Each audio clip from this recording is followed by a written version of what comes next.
Hey guys, it's Kip Icon, and welcome back to Kip Plays Doki Doki Literature Club ! Another day passes, and it's time for the club meeting already. I've gotten a little more comfortable here over the past couple days. Entering the club room, the usual scene greets me. Hi, Kip. Yo, Sayori. Looks like you're in a good mood today. I'm just still not used to you being in the club, that's all. I see. That's a pretty simple thing to get you in a good mood. But I guess it's always the simple things with you anyway. Hey now, careful with your words there, Kip. Speaking of which, I'm kinda hungry. Will you come with me to buy a snack? No thanks. That's not like you at all. I have my reasons. Why don't we take a look at your purse, Sayori? Why that all of a sudden? No reason really, I just wanted to look at it. Sayori nervously retrieves her coin purse. She fumbles with the latch and gets it open. Then she turns it upside down and lets its contents spill onto the desk. Only 2 small coins fall out. I knew it. I can see right through you, Sayori. That's not fair. How did you even know? It's simple. If you had enough money in the first place, you would have bought a snack before coming to the club room. So either you're not hungry and wanted an excuse to take a walk, or you plan to conveniently forget that you spent all your money so that I would lend you some. But there's one more thing. You're always hungry. And so that only leaves the one option. Wah! I give up. Don't make me feel guilty. I'm liking this. I'm really liking this game, friends. If you feel guilty, that means you deserve to feel guilty. Yuri suddenly giggles. I didn't notice that she was listening in. Her face is in her book as always. I wasn't listening or anything. It was just something in my book. Yuri, tell Kip to let me borrow some money. Don't get me involved like that, Sayori. Besides, you should only buy what you can responsibly afford. And frankly, after pulling a mischievous little stunt like that, your suffering is fair enough retribution. Did I just... I didn't mean that. I got too absorbed into my book. Ooh. I really like when you speak your mind, Yuri. It doesn't happen much, but it's a fun side of you. There's no way you could think that. You were right, though. I did something bad, and now I have to accept the revolution. Retribution. That! Still, coming from you, Sayori, I guess there's a little devil inside all of us, isn't there? Don't let her fool you. Sayori knows exactly what she's doing. After all, she told you guys she was bringing me to the club before she even told me. But, you wouldn't have come if it weren't for the cupcakes. So I had to trick Natsuki into making them. Come on, give me more credit than that, Sayori. Pwap, what was that? Kya! Out of nowhere, something smacks Sayori in the face and tumbles onto the desk. Ow! What was... A cookie! Sure enough, it's a giant cookie wrapped in plastic. Sayori glances around. Is this a miracle? It's because I paid my restitution! Which is... retribution. Actually, that one almost worked. I was just gonna give it to you, but then I heard you blab about the cupcakes. It was totally worth seeing your reaction, though. Natsuki, that's so nice of you. I'm so happy. Sayori hugs the cookie. Wow, Sayori really finds the glass half full in all things, right? She's searching for that silver lining everywhere. Jeez, just eat it. Sayori rapidly tears open the wrapper and takes a big bite. So good. Oomph. Sayori suddenly clasps her hands over her mouth. I bit my tongue. You're going through a lot over just one cookie. Natsuki takes a bite of her own cookie. Yours looks really good too, Natsuki. Can I try it? Jeez. Beggars can't be choosers. But yours is chocolate. Yeah, why do you think I gave you that one? Fine. Still, I'm really happy that you shared this one with me. Sayori gets out of her seat and goes behind Natsuki, then wraps her arms around her. Whoa, what's happening? What's happening? Ah, jeez. I get it, I get it! Cookie still in hand, Natsuki reaches up to nudge Sayori off of her. Sayori suddenly leans down and takes a bite out of Natsuki's cookie. I don't know why, but for some reason I thought it said, Sayori suddenly leans down and takes a bite out of Natsuki's ear. Why did I want it to say that? Hey! Did you seriously just do that? Uh-huh. Mouthful, Sayori trots away to safety. Yuri and I laugh as well. Jeez, you're such a kid sometimes. Monika, can you tell Sayori... Natsuki glances around. Monika isn't in the club room. Ugh, where's Monika anyway? Good question. Have any of you heard anything about her being late today? Not me. Yeah, I haven't either. That's a bit unusual. I hope she's okay. Of course she's okay. She probably just had something to do today. She's pretty popular after all. You don't think she has a... I wouldn't be surprised. She's probably more desirable than all of us combined. Wait, you mean she has a boyfriend? Is that what she was gonna say? That's true. Excuse me? Suddenly the door swings open. Sorry. I'm super sorry. Ah, there you are. I didn't mean to be late. I hope you guys weren't worried or anything. Monika chose the club over her boyfriend after all. You're so strong-willed. But boyfriend? What on earth are you talking about? Monika quizzically glances at me. Never mind that. What held you up anyway? Well, my last period today was study hall. To be honest, I kinda just lost track of time. That makes no sense, though. You wouldn't have heard the bell ring, at least. I must not have heard it since I was practicing piano. Piano? I wasn't aware you played music as well, Monika. I don't really. I kinda just started recently. I've always wanted to learn piano. That's so cool! You should play something for us, Monika. Monika looks at me. Maybe once I get a little bit better, I will. Yay! That sounds cool. I'd also look forward to it. Is that so? In that case, I won't let you down, Kip. Monika smiles sweetly. That pose gets me every time, y'all. I didn't mean any pressure or anything like that. Don't worry. I've been practicing a whole lot recently, and I'd really love the chance to share once I'm ready. I see. In that case, best of luck. Thanks. So, I didn't miss anything, did I? Not really. I chose to leave out Sayori's mischievous escapade. I'm sure Natsuki will end up complaining to her anyway. Looks like everybody's already settled down. Sayori somehow already finished her entire cookie. Yuri is back to her book, and Natsuki disappears into the closet. The closet? Hey, Yuri? I suddenly noticed that Yuri is reading a different book from the one we've been reading together. Oh, that's not good. Sorry, I didn't mean to interrupt. No. I was kinda just waiting for you. If that's the case, why don't we go ahead and get started? Yes, let's.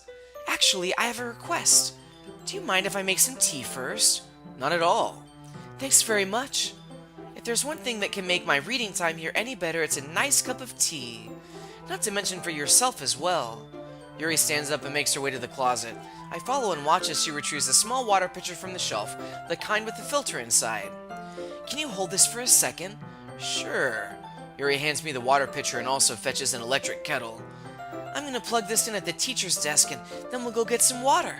She walks past me and sets the kettle down on the teacher's desk. I simply watch her movements. To my surprise, the way she moves really contrasts her speaking mannerisms. Especially because of her long legs, Yuri appears elegant and methodical. Okay, may I have the water pitcher? Thanks, I'll be right back. I might as well walk with you. Yeah, why not? Shall we go then? Yeah. Where are you two off to? Monika! Now is not the time! Yuri was gonna go make some tea, so... I suddenly realize how weird it sounds to explain this to Monika. We're just filling the water pitcher. Okay. Sorry, I was just a bit curious. That's kind of a one-person job, isn't it? Monika, please mind your own business for once. Whoa! Or do you want to tell me there's something wrong with helping involve Kip in club activities? Eh? My mouth gapes. I suppose there's nothing wrong with that. Oh, wait. You know, for the first time I'm seeing Monica's legs in this pose, the one that I said always gets me, because it does always get me. And I always thought her legs were like splayed or something in an active pose, but they're just going straight down, so why is her skirt doing that, I wonder? Then, let's go, Kip. Yuri quickly exits the room, and I follow. Once in the hallway, she suddenly puts her forehead against the wall. I spoke without thinking. How could I say something like that? Yuri, something about the way she said that. It made me feel so irritated. What's wrong with me? No, Yuri, I think you did the right thing. I wasn't expecting it, but it's also not right for Monica to judge people like that. Kip, how come even when I do something bad, you're being nice to me? Because nothing that you do is as bad as you make it seem in your head. Nobody's perfect. We have emotions, and we can't always hide them away. Sometimes, like, something happens in the music in this game, and it, like, hits my eardrum and, like, makes it, like, really itch. I can't explain it. It's the weirdest thing. That's probably something I should edit out of the video. Anyway, we have emotions, and we can't always hide them away. But you always amplify things in your head. Your mind turns a light rain shower into a hurricane. No. Wouldn't you hate me for something as terrible as that? Why would I hate you? I can't hate someone for having emotions. What kind of a friend would do that? Friend, you say? Yuri lifts her head. Kip, I really like being friends with you. Thanks, Yuri. I like being friends with you too. I feel kind of awkward saying something like that, but I'm doing my best to help Yuri feel better. Anyway, yeah, shall we go? Yeah. Yuri and I walk to the nearest water fountain. Once we fill up the water pitcher, we return to the classroom.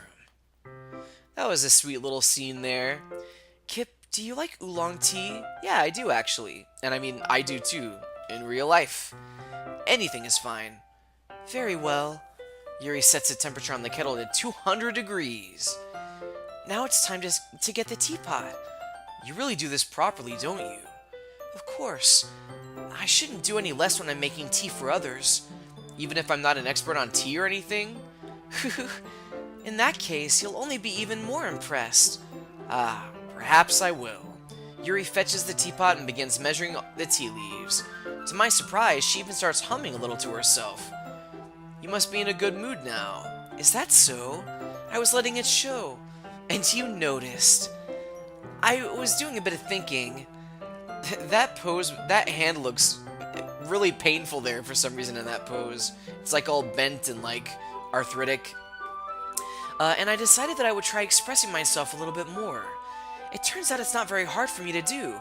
When it's you who's around anyway. That's great, Yuri. Just don't push yourself too much. You're always worrying about me, Kip. It's very endearing. Yuri wasn't kidding. I don't even know if I can keep up with this. I watch Yuri pour a cup of tea for each of us. Kip, I have another request. Do you mind if we sit on the floor today? Why's that? It's a little bit easier on my back. I can read with my back against the wall rather than bending over at my desk. Sorry, I didn't realize. No worries. I just have back pain fairly regularly, so I do my best to manage it. Is that so?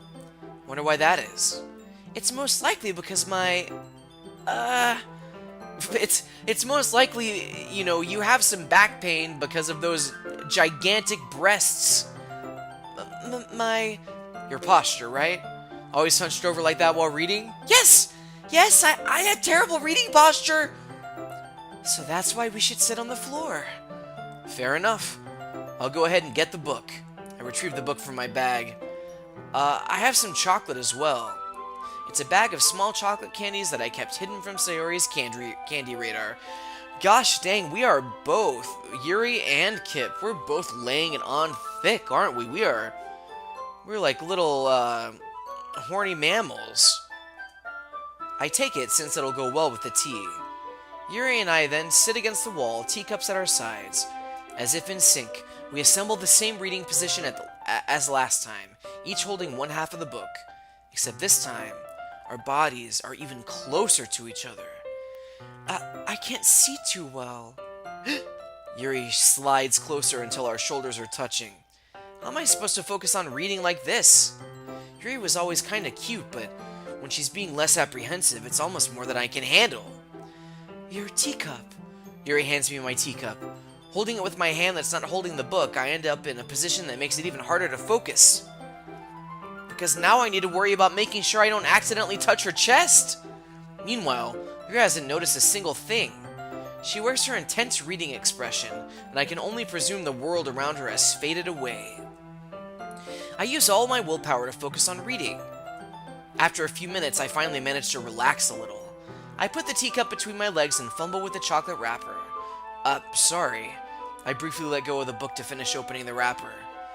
You can have as much as you want. That's okay. I won't take any. Eh? Are you sure? Well, if I touch it, then it might get smudges on the pages. You're right. I didn't even think about it. My bad. No need to apologize. I'll hold the book, okay? Are you sure? Of course.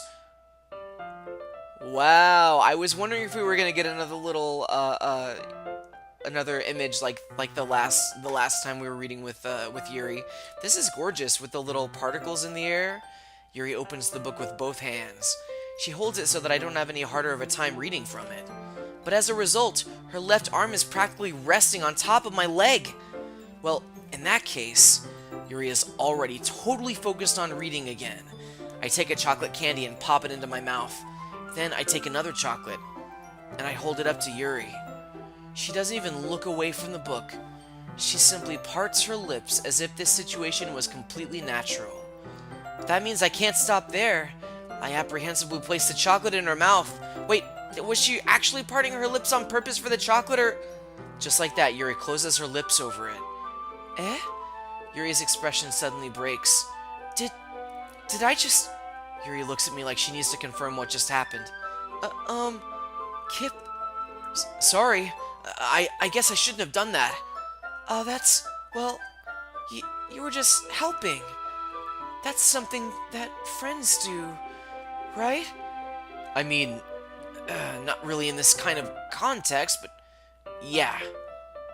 That's all it was. Actually, I think I've done that with my friends before. Well, kind of. I guess not with all this crazy subtext. Yeah, then you don't need to stop or anything. I see. The situation has gotten really tense. Yuri tries to return to the book, but I can tell just by her expression that even she can't focus now. My heart is pounding. I nervously take another chocolate between my fingers. But this time, Yuri's eyes meet mine. How did it even come to this? Yuri doesn't avert her gaze. I notice her chest rising and falling to the rhythm of her breaths. I raise my arm. Like before, Yuri parts her lips, but it's different this time. I take the chocolate and place it in her mouth. By the way, this graphic changing with the chocolate like being shoved in there is very funny to me. I feel her hot breath on my fingers. Oh my gosh, Monica! What the heck? I was actually kind of getting into that.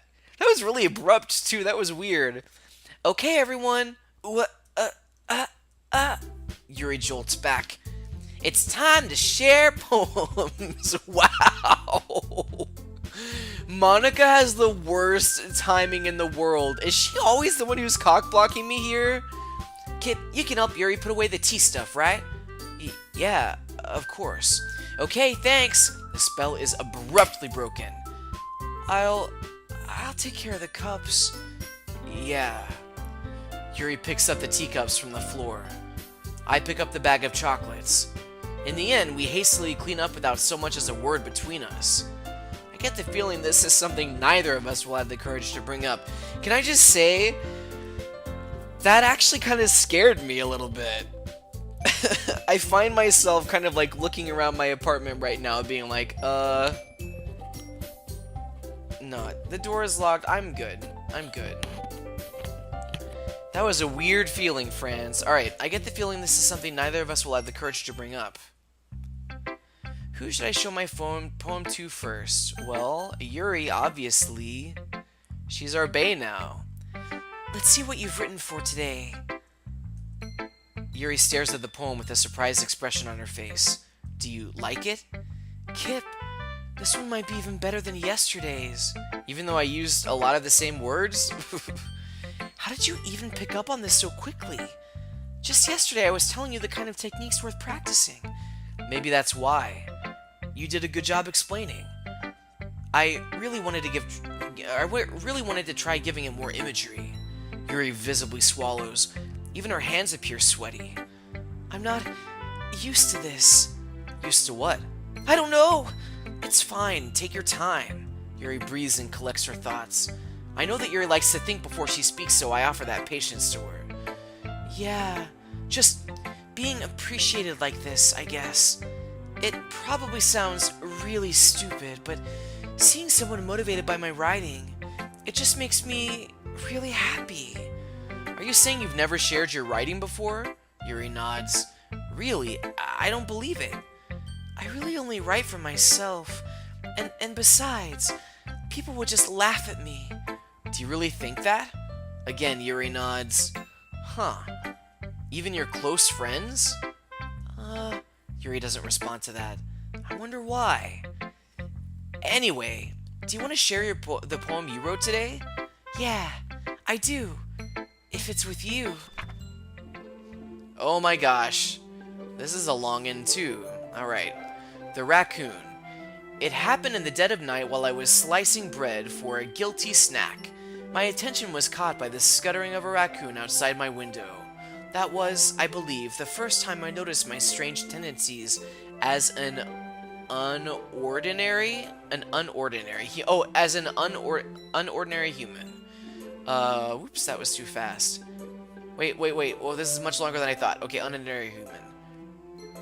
What's happening here? Okay, alright, I got my bearings, Franz. I gave the raccoon a piece of bread, my subconscious well aware of the consequences.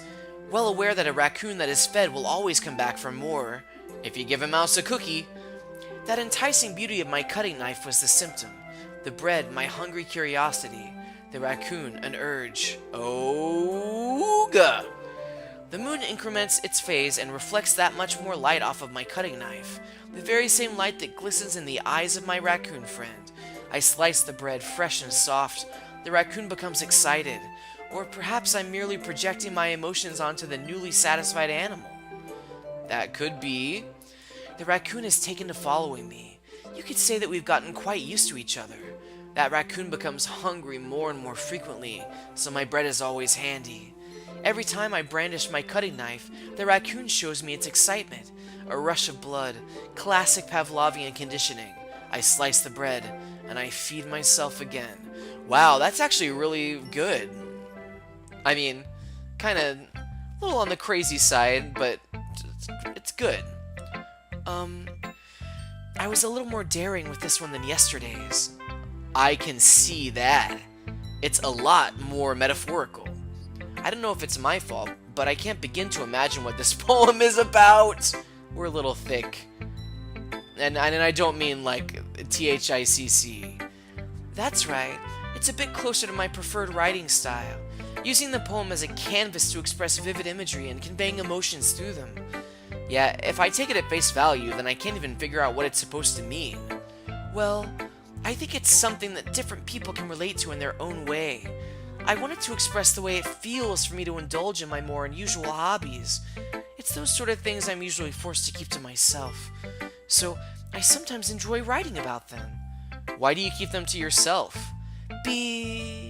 Because they're embarrassing, and people would make fun of me. Don't you have anything like that, Kip? Well, yeah, I guess I do. I feel like everyone has a little something like that. The best we can do is respect each other and our individualities. Even if it's difficult sometimes, some things make us more uncomfortable. After all, if I hadn't learned to embrace my own weirdness, I'd probably hate myself. I might be ranting a little bit now, but I'm glad that you're a good listener. You're good at a lot of things. Writing, listening. There really aren't many people like you, Kip. That's exaggerating a little bit. It's just how I feel. I never thought I would feel so comfortable sharing my writing, but now I almost feel like I look forward to it. It's just a really nice feeling. Can I just say, this game, and I guess dating sims in general, they're super unrealistic for a number of reasons, and I think one of those reasons being that, you know, you're living in a world where anybody that you're interested in is gonna be interested in you, which that's just not the way the world works. And, you know, not only that, but you're gonna be interested in the choices that you have, first of all. Secondly, this kind of, like, intense, like, second date kind of, like, let's share our true feelings thing is really off-putting, IRL. I hope people aren't learning from this how to behave. Anyway, it's just a game, Kip, just a game. And you're to thank for that. It's nothing, really. Yuri smiles sincerely at me. For just a moment, her timidness seems to disappear. Yeah, really disappear. Alright, friends, we're going to call it an episode here. I kind of like this structure where we have the start of a club in one episode, where we have our romancing scene, and then we read our poem to Yuri, and then in the next episode we'll finish reading everyone else's poems and have the ending scene. I imagine this is how this game is going to be structured if it's anything similar to Hatoful Boyfriend. So anyway, thank you guys so much for watching. Kip Plays Doki Doki Literature Club ! I have been, and I will continue to be Kip Icon as long as you guys continue to what? Follow your drams. Bye!